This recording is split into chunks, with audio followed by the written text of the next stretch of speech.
It's official, I'm an old man. For the last couple years, I've comforted myself by saying I'm in my early 70s, but math is simple and unforgiving. Today is my 75th birthday, and God, the years do fly. I'm not here for your well wishes, this is hardly a milestone I'm excited about. I'm glad to still be here, of course, but I find I have less and less to live for with every passing year. My bones ache, my kids live far away, and the other side of my bed has been empty for just over 8 months now. In fact, once I cast my vote against that goddamn Trump this November, I may have nothing to live for at all. So spare me your happy birthdays and your congratulations, if you please. I'm here because I have a story for you, and it's one I've never told before. I used to think I kept it inside because it was silly, or maybe because nobody would believe it. I've found, though, that the older you grow, the more exhausting it becomes to lie to yourself. If I'm being perfectly honest, I've never told anybody this story because it scares me, almost to death. But death seems friendlier than it used to, so listen close. The year was 1950, the setting a small town in Maine. I was a boy of 9, rather small for my age, with only one friend in the world to speak of, and his family, seemingly on a whim, decided to move 2,000 miles away. It was shaping up to be the worst summer of my life. My pop wasn't around and my mom was a chore whore boy. Was I proud of myself when I came up with that one, so I wasn't apt to hang around the house. With some hesitation, I decided the public library was the place to be that summer. The library's collection of books, particularly children's books, was meager to say the least. But within the walls of that miserly structure, I would find no undone chores, no nagging mother, God rest her soul, and perhaps most importantly, no other children with whom I would be expected to associate. I was the only kid with a low enough social status to spend his precious days of freedom sulking amid the bookshelves, and that was just fine with me. The first half of my summer was even more dreadful than I had imagined it would be. I would sleep in until 10, do my chores, and then ride my bike to the library, and by bike, I mean rusty log of shit attached to a pair of wheels. Once there, I would split my time between unintentionally annoying the elderly patrons and deliberately doing so. One pleasant lady actually interrupted my incessant tongue clicking to hiss a "shut the fuck up" at me, the first time I ever heard a grown-up use the F word. Big fucking deal, I know, but in those days it was unheard of. The dreary days turned to woeful weeks. I had actually begun praying for school to start again, until I discovered the basement. I could have sworn I'd roamed every inch of that library, but one day, in the far corner behind the foreign language collection, I stumbled across a small wooden door I had never seen before. That was where it all began. The door was windowless and made from oak that looked far older than the wall in which it rested. It had a knob of black metal that quite literally looked ancient. I wouldn't have been surprised to learn it was crafted in the 17th century. Engraved on the knob was what appeared to be a single footprint. I had the sense that whatever lay beyond this door was forbidden to me, and therefore probably the most interesting thing I would encounter all summer. I quickly glanced around to make sure nobody was watching me, then turned the heavy knob, slipped behind the door, and shut it. There was nothing, only darkness. I took a couple of steps and then stopped, unnerved by the totality of the shadow which surrounded me. I waved my hands in front of me in an attempt to find a wall or a shelf, or anything to hold on to. What I actually found was far more subtle, a small string, dangling from above, but far more useful. I grabbed it firmly and pulled it down. Back in the day, lots of light bulbs were operated with strings, and this was one of them. My surroundings were instantly illuminated. I was standing on a small dusty platform that looked as though it hadn't seen life in quite some time. To my left was a crickety-ass spiral staircase, made of wood and appearing ready to collapse at any second. The bulb was the only source of light in the room, and it was feeble, so when I peered over the railing to see what lay below, the bottom of the staircase dissolved into the darkness. I was beginning to feel scared. This place, wherever I was, seemed to have no business in a town library. It was as though I were in a completely different building. But no 9-year-old likes to let a mystery go unsolved. Looking back, I wish I could tell my prepubescent self to turn around, go back, do anything else besides descending that staircase. You'll be spared a lot of sleepless nights, I'd say. But, of course, I didn't know that then, and I may not have listened even if I had. So instead of turning back, I took a deep breath, gripped the railing, and glared resolutely forward as I began my descent. The wood on the railing was dry and covered with splinters. I immediately let go, holding my hands out for balance as I carefully traversed the staircase. It was, or at least seemed, very long, and with only the dim glow from the string bulb far above me, my heart pounded mercilessly in the darkness. Even kids can sense when something isn't right. I think they just don't always give a shit. By the time my feet reached the cement floor at the bottom, the light from the bulb above was very nearly a memory. But there was a new light source, and God, I'll never forget it. Directly in front of me was a door, massive, and a deep shade of red. The light was coming from behind the door, and it shone out in thin lines from all four sides, a sinister, dimly glowing rectangle. For the second time, I took a deep breath and went through a door I shouldn't have. In contrast to the dank room I entered from, the room behind the door was blinding.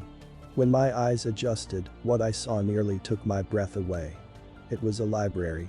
The most perfect library imaginable. I gaped in wonder as I stepped, almost reverently, further into the room. It was beautiful. It was smaller than the library above, much smaller, but it seemed to be almost tailor-made for me. The shelves were packed with brightly colored titles, both armchairs in the middle of the room were exquisitely comfortable, and the smell, my God, the smell was simply unbelievable. Sort of a mixture of citrus and pine. I simply can't do it justice with words, so I'll suffice it to say that I've never smelled anything better. Not in my 75 years. What was this room? Why had I never heard of it before? Why was nobody else here? Those were the questions I should have been asking. But I was intoxicated. As I gazed around at all the books and basked in the smell of paradise, I could only form one thought: I will never be bored again. In truth, boredom only hid from me for 3 years. It was on my 12th birthday, 63 years ago to this day, that everything changed. Before that day, I visited my basement sanctuary as often as I could, usually several times a week. I never saw another soul down there, yet strangely remained free of suspicion. I never removed a book from that room, but instead would pick up a particular volume wherever I had stopped reading during my previous visit. I sat, always in the same deep purple armchair, and always leaving its twin baron and directly across from myself. That armchair was mine, the other was, well, I suppose I couldn't have articulated it then much better than I can now. But it wasn't mine, that's for damn sure. On my 12th birthday, I arrived later than usual. My mom had invited a couple classmates and some cousins over to our house to celebrate, a gesture which I found more tedious than touching really. I just wanted to spend my birthday sitting and reading and smelling paradise. Eventually, our guests went home, and I made it to the library about 15 minutes before closing time. That didn't matter, the workers never checked down there before they locked up. I was free to stay as late as I wished. This particular night, I was devouring the final chapters of an epic adventure, knights, swords, dragons, and the like. I didn't smell it until I read the final words and closed the book. The once exquisite aroma of that room had turned sour. I sat for a moment, unsettled. Objectively, I could recognize that the smell was actually the same as it had been before, that mixture of citrus and pine. I just perceived it differently, and I didn't like it anymore. It was the nasal version of an optical illusion. You know, the one that looks like a young woman glancing backward, but all of a sudden you see that it's really an old woman facing toward you. You can't unsee that, and I couldn't unsmell this. The spell was broken. The odor also seemed, for the first time, to be coming from somewhere specific. With a fair amount of trepidation, I stalked around the room, sniffing the air like a crazed canine, until I came to a shelf near the back. The shelf was perfectly normal, with the exception of one title, a large leather-bound cover of solid faded maroon, with one striking black footprint at the top of the spine. This was the source of the smell. I opened the front cover and saw one sentence scrawled neatly in blood-red ink atop the first page. "Rest your sorrows down, friend, and leave them where they lie." I stared at this sentence, mesmerized, as I began to retreat to my chair. I turned a page. Blank. The smell became stronger. Another page, blank, and the smell grew stronger still. I stopped for a moment, suppressed a gag, and continued walking. Then, as I neared the armchairs, I turned one final page, and there, in the same sinister print, was the last thing I expected to see, my own name. I dropped the book. I began to sprint toward the door, but as I shifted my gaze forward, my heart leapt to my throat, and I stopped in my tracks. The empty chair wasn't empty anymore. An aged man in a suit sat before me, one leg crossed over the other, contemplating me with piercing gray eyes and a light smirk. This was all too much. I fell to my knees and expelled the contents of my stomach onto the carpet. I wiped my mouth, staring at my vomit, when I heard the man let out a chuckle. I stared at him disbelievingly. "Who are you?" I asked, panic in my voice. The man leapt to his feet, grabbed me gently by the shoulders, and helped me to my chair. He sat, once again, in his own. "I fear we got off to a bad start," he said, glancing at the pile of sick on the carpet. "The smell ... it does take some getting used to." "Who are you?" I repeated. "Tonight, you will know hardship like you've never before known," he said. "I come as a friend, offering you refuge from it, and from all other storms which lie ahead." I wanted nothing more than to leave at that moment, but I remained seated. I asked him what he was talking about. "Your mother is dead, my boy. By her own hand, in her kitchen. The scene is gruesome, I must admit," he said in sorrowful tones, but was there a playful glint in his eye? "Surely you wish to avoid this path. I can show you a safer one." My blood ran cold at the horrors this man spoke of, but I did not believe him. "What do you want with me?" I demanded, trying to sound braver than I felt. He laughed, an old, raspy yelp that seemed to shake him to his bones. "Nothing but your friendship, dear boy," he said. Then, sensing I found his answer inadequate, he expounded. "I want you to come on a journey with me. My work is noble and you will make a fine apprentice. And maybe, when I'm done," he sighed tiredly, running his bony fingers through his thin white hair, "maybe then, my work can be yours." I stood up, shuffling toward the door, but never breaking his gaze. "You're crazy," I told him. "My mom isn't dead. She's not. See for yourself, if you must," he said, gesturing toward the door. I threw him a contemptuous glare and bolted for the exit. As my hand closed around the knob, he said my name softly. In spite of myself, I turned around. "Your road won't be easy, friend. If it ever becomes too much for you, and I mean ever," he said, pausing to sweep his hand over the room, "you know where to find me."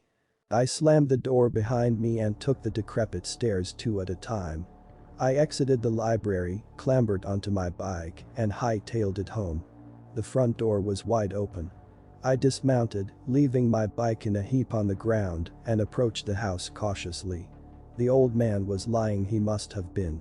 Still, tears began to sting my eyes. Heart pounding, I stepped inside and called for my mother. I heard no answer, so I turned into the kitchen. To this day, I don't know why she did it.